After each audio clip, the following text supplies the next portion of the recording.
munhu wese zvanzi vhurai, munhu wese vamunangagwa vari kuti munhu wese vhura.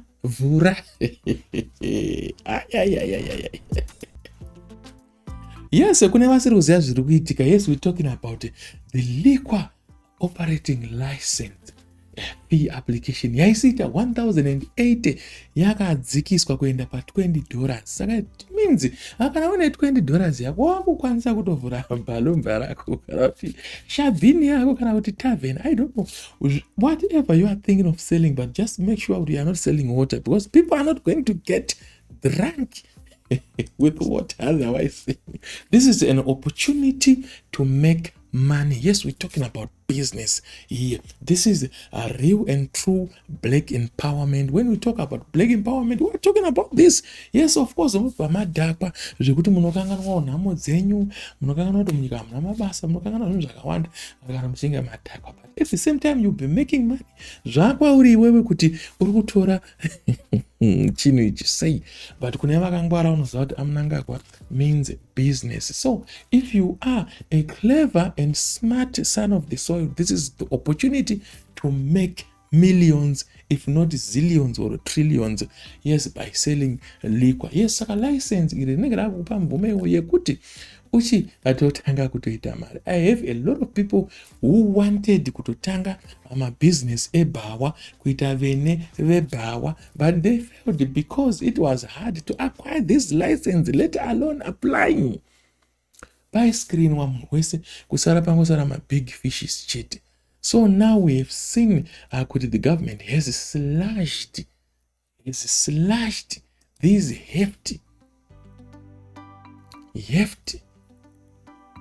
liquor license fees from $1,080 to $20. So what does this mean for ordinary people? Yes, of course, vanhu vachadhakwa.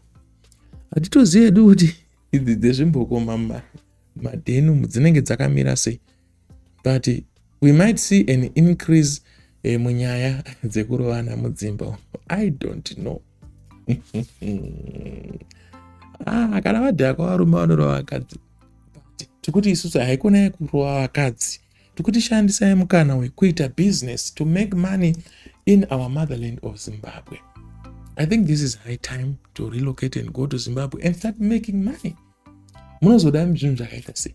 Muruda kuti vaite sei president? Heyo mukana black empowerment. Kana ungene tumasoro twako twainato, fonera John, fonera Peter, fonera Kundai, mobatanidza, then movhura something big, something huge. Nditi zvinhu zvotanga kufaya, motanga kutoita mari. Heyo mukana mozoti hey, hatipiwe mukana, hey, havatipe mukana. Oyo akuchadhakwa. Ende dzine nkundu angari pano Thomas Mapfumo angari pano turutu, apo pane bhawa. I don't know. I think 2030 tiyamsvika. Tiri muma levels. Richie fire. So inini I'm thinking of going and acquire a loan. I think this is the high time people should revisit the banks and ask for those loans and start something. Don't wait to say, ndozojamba border ndoenda South Africa ndonotsvaga mari yekutanga bhawa. No, just approach any bank that is near to you and ask if they can loan you some bricks of US dollars so you can start ordering, buying fridges, paying vashandi. Running a bhawa is not something that you are just going to hop in and start.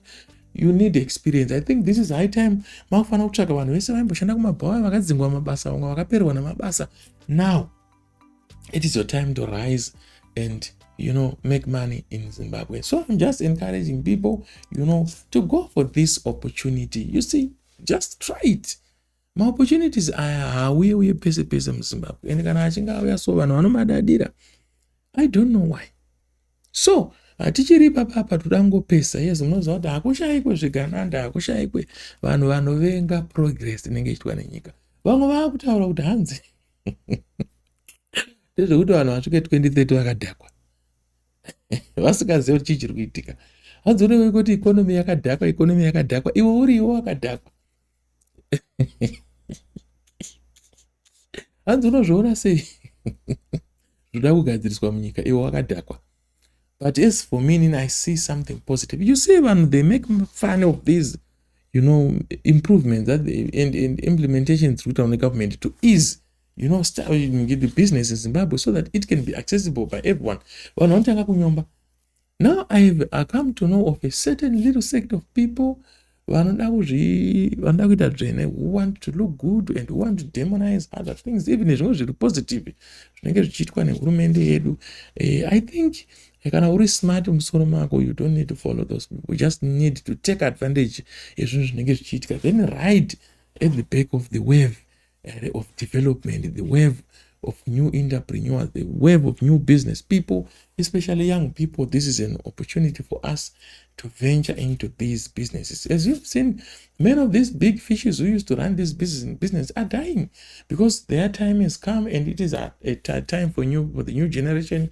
We have seen Anamtangadura passing on. I just want to say rest in peace, Mtangadura. But you must learn, if you have ever been at Mtangadura's place, I think you must have learned how he does business there. So this is the time to implement those strategies that we have learned from even working as a bartender or mabhawa. I think an opportunity is risen also for those people who are chased away from their jobs, who used to work as bartenders, waiters and stuff. This is an opportunity, to team up my investors. Then they put the funds together. Then you put the ideas and how the thing should be run. I think by doing so, a lot of people are going to be re-employed again. They are going to be hooked again back into the system so they can start to work towards the development of our country. I think this is an opportunity that is going to see a rise in employment rate because vanachitanga kupinda kamabhawa vamwe vachatanga kuita vene vebhawa. So vana vanonga vari vadoridori vanonga vakapfeka zvibhabhaba vakaonekwa zvakare vari mubhawa makwebo. Kunosungwa muridzi webhawa, kunosungwa mwene webhawa. Saka make sure kuti kana mapiwa mikana ina amunangagwa yekuita malicense kuchita zvakasiyana siyana, haikonai kuzozadza mabhawa enyu kana kuti tiusvikemo mutoona muine chimwana chidoridori chakapfeka mbamba chakasimudza musoro chakatarisa TV kudai. Tinosunga iwe mwene webhawa. Uchazoona kuti mari yao unenge ufainda uchanobvisa iwe unotenga malicense $50 $20. Saka be very, very careful and run your stuff or your thing or your project business in a professional way so that you don't get caught on the wrong side of the law. Now, pros and cons, disadvantages of making it easy or this easy. We might see a rise of alcohol consumption or intake by underage people, young people. So the government need to be very, very careful. We are also going to see a rise in the domestic violence since alcohol will be easy to, I don't know if they ever look into that, but I think there are a lot of positives than negatives in this thing. So I think, what they did is a great job. Are you smart?